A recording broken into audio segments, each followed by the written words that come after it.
ಎಲ್ಲರಿಗೂ ನಮಸ್ಕಾರ. Welcome back to my channel. ನಾನು ನಿಮ್ಮ ರಚನಾ ಮಾತಾಡ್ತಾ ಇರೋದು. ಇವತ್ತು ಭಾನುವಾರ ಬೆಳಗ್ಗೆಯಿಂದನೇ ವ್ಲಾಗ್ ಸ್ಟಾರ್ಟ್ ಮಾಡಿದ್ದೀನಿ. ಸುಮಾರು ಒಂದು 15 ದಿನದಿಂದ ನಾನು ವ್ಲಾಗ್ ಮಾಡೋಕ್ಕೆ ಆಗಿರಲಿಲ್ಲ. ಸ್ವಲ್ಪ ಹೆಲ್ತ್ ಇಶ್ಯೂ ಇದ್ದಿದ್ದರಿಂದ ನೋಡಿ, ನಾನು ಭಾನುವಾರ ಎಲ್ಲಿ ಹೋಗಿದ್ದೆ ಅಂತಂತಂದರೆ ನಮ್ಮ ಊರಿಗೆ ಹೋಗಿದ್ದೆ, ನಮ್ಮ ತವ್ರ ಮನೆಗೆ ಹೋಗಿದ್ದೆ. ಅಲ್ಲಿ ನಮ್ಮದಿರೋ ಫಾರ್ಮ್ ಹೌಸು, ನಮ್ಮದು ತೋಟ ಎಲ್ಲ ನಾನು ತೋರಿಸೋಕ್ಕೆ ಆದಷ್ಟು ಕಮ್ಮಿ ಮಾತಾಡಿ ನಾವು ಯಾವ ರೀತಿ ಆ ದಿನಾನ ಸ್ಪೆಂಡ್ ಮಾಡಿದ್ವಿ ಅಂತ ಹೇಳಿ ನಾನು ಇಲ್ಲಿ ತೋರಿಸ್ತಾ ಇದ್ದೀನಿ.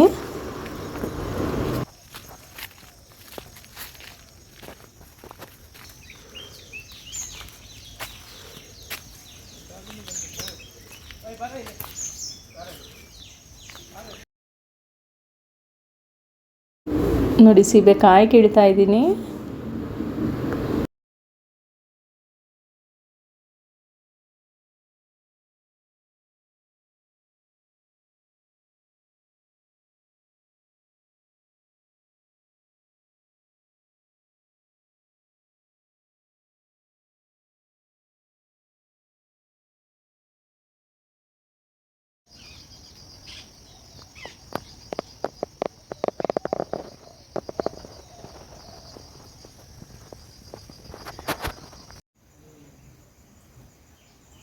ನೋಡಿ, ದಾಸವಾಳ ಹೂವು ಎಷ್ಟು ಬಿಟ್ಟಿದೆ. ನೆಲದಲ್ಲಿ ಹಾಕಿಬಿಟ್ರೆ ಕಡ್ಡಿ ಎಷ್ಟು ಹೂವು ಬಿಡುತ್ತೆ ಅಂತಂದರೆ ಅಷ್ಟು ಹೂವು ಕೊಂಡ್ಕೊಳೋ ಹಾಗೆ ಇಲ್ಲ. ಅಷ್ಟು ಚೆನ್ನಾಗಿ ಒಂದು ಗಿಡದಲ್ಲಿ 15ರಿಂದ 20 ಹೂವುಗಳು ಬಿಟ್ಟಿದೆ.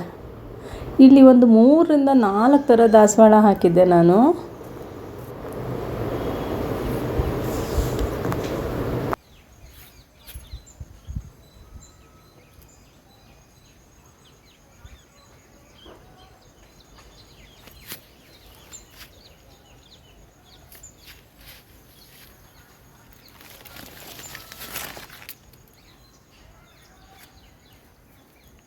ಹಾಗೆ ತೋಟದಲ್ಲಿ ಓಡಾಡಬೇಕಂದ್ರೆ ನವಿಲು ಗರಿ ಕೂಡ ಸಿಕ್ತು. ನೋಡಿ, ಎಷ್ಟು ಚೆನ್ನಾಗಿತ್ತು ಅಂದರೆ ಅಷ್ಟು ಚೆನ್ನಾಗಿತ್ತು. ನವಿಲು ಗರಿ ಅಂತೂ ಒಂದು ರಾಶಿ ಒಂದು ಇಡೀನೇ ಸಿಕ್ಕಿತ್ತು ಅಂತ ಹೇಳ್ಬೋದು. ನೋಡಿ ಎಷ್ಟು ಚೆನ್ನಾಗಿದೆ ಅಂತ ಹೇಳಿ. ತುಂಬ ಖುಷಿ ಆಗ್ತಿತ್ತು ಅದನ್ನು ನೋಡ್ತಾ ಇದ್ರೇ. ಹಾಗೆ ಆ ನವಿಲುಗರಿ ಎಲ್ಲ ಎತ್ಕೊಂಡು ಮುಂದೆ ಬಂದರೆ ಇಲ್ಲಿ ಅಣಬೆ ಕೂಡ ಸಿಕ್ತು. ನೋಡಿ, ಅಣಬೆ ಹೇಗೆ ಬಂದಿದೆ ಅಂತ ಹೇಳಿಬಿಟ್ಟು.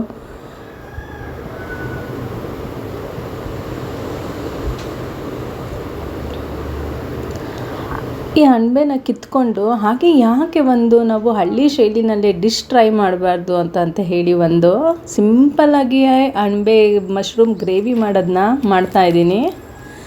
ಆದರೆ ಇಲ್ಲಿ ನಾನು ಗ್ಯಾಸ್ ಸ್ಟೌವಲ್ಲಿ ಮಾಡ್ತಿಲ್ಲ, ಹೊರಗಡೆ ಹಳ್ಳಿ ಶೈಲಿನಲ್ಲೇ ಮಾಡೋಣ ಅಂತ ಹೇಳಿ ಮಾಡ್ತಾಯಿದ್ದೀನಿ. ನೋಡಿ, ಒಲೆ ಮುಂದೆ ರಂಗೋಲೆ ಎಲ್ಲ ಹಾಕ್ತಾಯಿದ್ರು ಮುಂಚೆ, ನೀರೆಲ್ಲ ಹಾಕಿ. ಅದೇ ರೀತಿ ನಾನು ಕೂಡ ಇಲ್ಲಿ ಕುಂಕುಮ ಇಟ್ಟು ರಂಗೋಲೆ ಹಾಕಿ ಹೂವು ಎಲ್ಲ ಇಟ್ಟು ನಾನಿಲ್ಲಿ ಅಡುಗೆ ಸ್ಟಾರ್ಟ್ ಮಾಡ್ತಾಯಿದ್ದೀನಿ.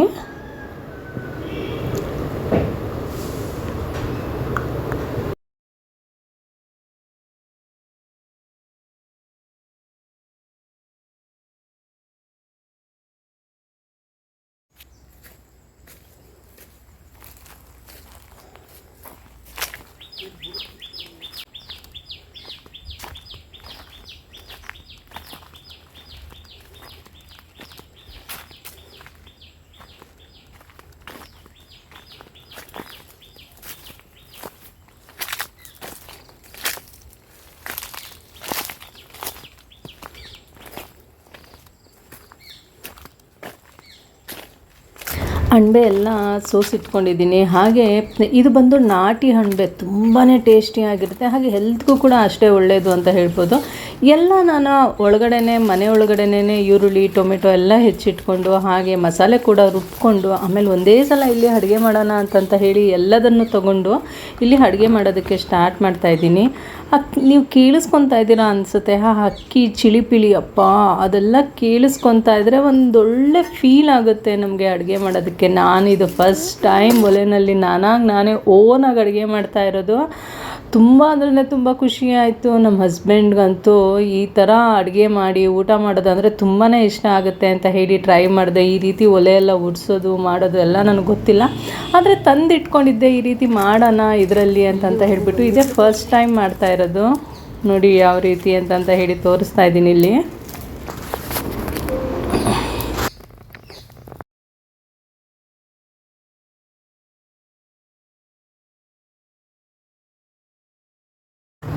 ನೋಡಿ ಹಸಿಮೆಣಸಿನ್ಕಾಯಿ ಹಾಗೆ ಕರಿಬೇವು ಎಲ್ಲ ಅಲ್ಲೇ ಫ್ರೆಶ್ಶಾಗಿ ಕಿತ್ತಿ ಮಾಡಿರೋಂತಹ ಇದು ಮಶ್ರೂಮ್ ಕರಿ ಆಗಿರುತ್ತೆ. ಸಖತ್ ಟೇಸ್ಟಿಯಾಗಿತ್ತು ಅಂತಲೇ ಹೇಳ್ಬೋದು. ನೋಡಿ ಕರಿಬೇವಿನ ಗಿಡ ಅಲ್ಲೇ ಪಕ್ಕದಲ್ಲಿತ್ತು. ನಾನು ಕರಿಬೇವನ್ನ ಕಿತ್ಕೊಂಡು ಒಗ್ಗರಣೆಗೆ ಹಾಕ್ತಾಯಿದ್ದೀನಿ.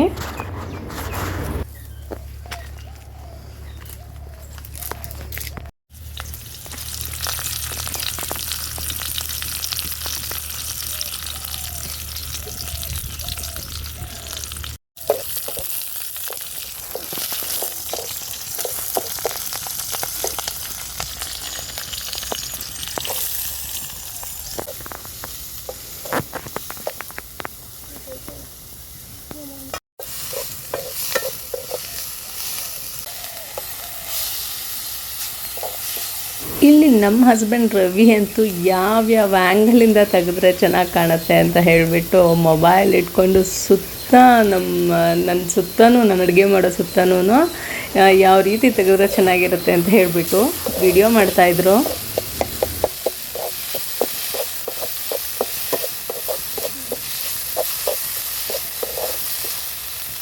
ತುಂಬ ಸಿಂಪಲ್ಲಾಗೆ ಮಾಡಿದೆ, ಆದರೆ ಟೇಸ್ಟು ತುಂಬಾ ಚೆನ್ನಾಗಿತ್ತು. ಈರುಳ್ಳಿ, ಹಸಿಮೆಣಸಿನ್ಕಾಯಿ, ಟೊಮೆಟೊ, ಕರ್ಬೇವಿನ ಸೊಪ್ಪು ಎಲ್ಲದನ್ನು ಹಾಕ್ಕೊಂಡು ಫ್ರೈ ಮಾಡಿಕೊಂಡು ಶುಂಠಿ, ಬೆಳ್ಳುಳ್ಳಿ ಹಾಗೆ ಪುದೀನ ಸೊಪ್ಪು ಅಲ್ಲೇ ಫ್ರೆಶ್ ಆಗಿರೋಂತಹ ಪುದೀನ ಸೊಪ್ಪು ಬಿಟ್ಟಿತ್ತು, ಅದನ್ನು ಕೂಡ ಹಾಕಿ ಚೆನ್ನಾಗಿ ಪೇಸ್ಟ್ ಮಾಡಿ ಇಟ್ಕೊಂಡಿರೋದನ್ನ ಹಾಕಿಬಿಟ್ಟು ಮಶ್ರೂಮ್ ಹಾಕಿ ಸ್ವಲ್ಪ ಉಪ್ಪು, ಖಾರ, ಗರಂ ಮಸಾಲ, ಒಂದು ಸ್ವಲ್ಪ ಅರಿಶಿನ ಹಾಕಿದ್ದು. ಇಷ್ಟೇ ಇಂಗ್ರೀಡಿಯೆಂಟ್ಸು ನಾನು ಹಾಕಿದ್ದು. ರೆಸಿಪಿ ಮಾತ್ರ ಒಂದು ಫಂಟ್ಯಾಸ್ಟಿಕ್ಕಾಗೇ ಇತ್ತು. ಯಾವ ನಮಗೆ ರೆಸ್ಟೋರೆಂಟಲ್ಲೂ ಸಿಗೋಲ್ಲ ಅಷ್ಟು ಚೆನ್ನಾಗಿತ್ತು ಅಂತಲೇ ಹೇಳ್ಬೋದು. ನೋಡಿ ಮಶ್ರೂಮ್ ಎಷ್ಟು ಚೆನ್ನಾಗಿ ಕಾಣಿಸ್ತಾ ಇದೆ ಅಂತ ಹೇಳಿಬಿಟ್ಟು. ಇದು ನಾಟಿ ಮಶ್ರೂಮು, ನಾಟಿ ಅಣಬೆ, ಆರೋಗ್ಯಕ್ಕೂ ಕೂಡ ಅಷ್ಟೇ ಒಳ್ಳೆಯದು. ನಮಗಂತೂ ಸಿಕ್ಕಿದ್ದು ತುಂಬಾ ಖುಷಿ ಆಯಿತು. ನಾನು ಕೇಳ್ತಾನೆ ಇದ್ದೆ ಫೋನ್ ಮಾಡಿದಾಗೆಲ್ಲ ಮಶ್ರೂಮ್ ಸಿಕ್ಕಿದೆಯಾ ಅಂತ. ತುಂಬ ದಿನ ಆಗೋಗಿತ್ತು ಸಿಕ್ಕಿರಲಿಲ್ಲ ಅಂತೆ. ನಮ್ಮ ಅದೃಷ್ಟಕ್ಕೆ ನಾವು ಹೋಗಿದ್ದ ದಿನವೇ ಸಿಕ್ಕಿತ್ತು.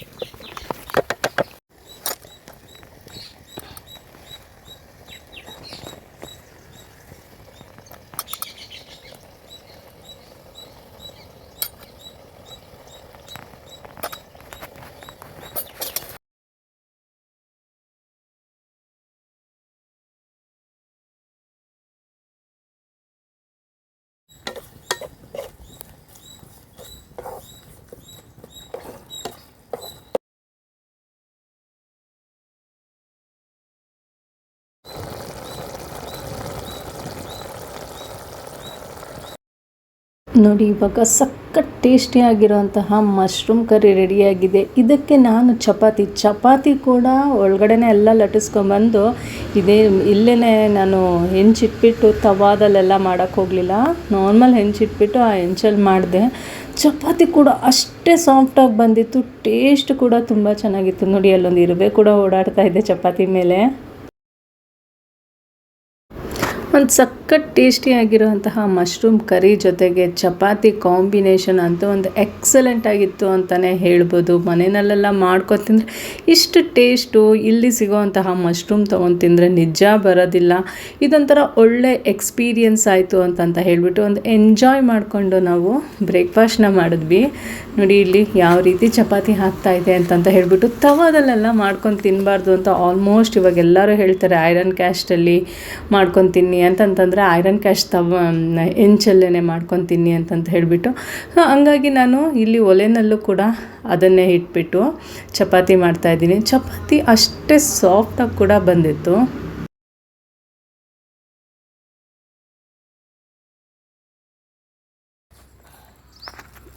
ಎಲ್ಲ ಹಾಕು ಇದರಲ್ಲಿ ಒಂದೊಂದಾಗಿ ಹಾಕು.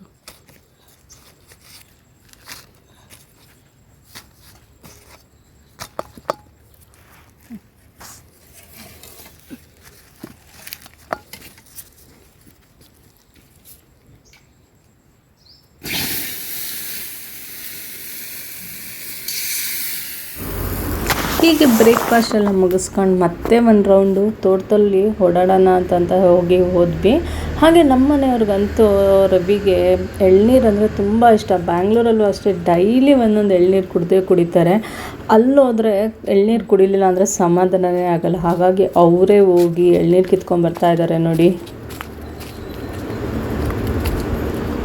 ಎಳ್ನೀರು ಮತ್ತು ಹುಣಸೆಕಾಯಿ ಹಾಗೆ ಸೀಬೆಕಾಯಿ ಎಲ್ಲದನ್ನು ಕಿತ್ಕೊಂಬಂದ್ವಿ. ತುಂಬಾ ಖುಷಿ ಆಯಿತು. ಇದನ್ನೆಲ್ಲ ಕಿತ್ಕೊಂಬಂದು ಆವತ್ತಿನ ದಿನನ ಆದಷ್ಟು ಎಂಜಾಯ್ ಮಾಡಬೇಕು ಅಂತ ಹೇಳಿ ಟೈಮ್ ಸ್ಪೆಂಡ್ ಮಾಡಿದ್ವಿ. ನಿಮಗೇನಾದರೂ ಈ ವಿಡಿಯೋ ಇಷ್ಟ ಆದರೆ, ಹಾಗೆ ನೀವು ಕೂಡ ನಿಮ್ಮ ಊರಿಗೆ ಹೋದಾಗ ಇದೇ ರೀತಿ ಎಂಜಾಯ್ ಮಾಡ್ತೀರಾ ಅಂತಂತಂದರೆ ಕಮೆಂಟ್ ಬಾಕ್ಸಲ್ಲಿ ಒಂದು ಕಮೆಂಟ್ ಮಾಡಿ ತಿಳಿಸಿ. ಹಾಗೆ ನಿಮ್ಮ ಫ್ಯಾಮಿಲಿ, ಫ್ರೆಂಡ್ಸ್, ರಿಲೇಟಿವ್ಸ್ಗೆಲ್ಲ ಶೇರ್ ಮಾಡಿ. Thanks for watching.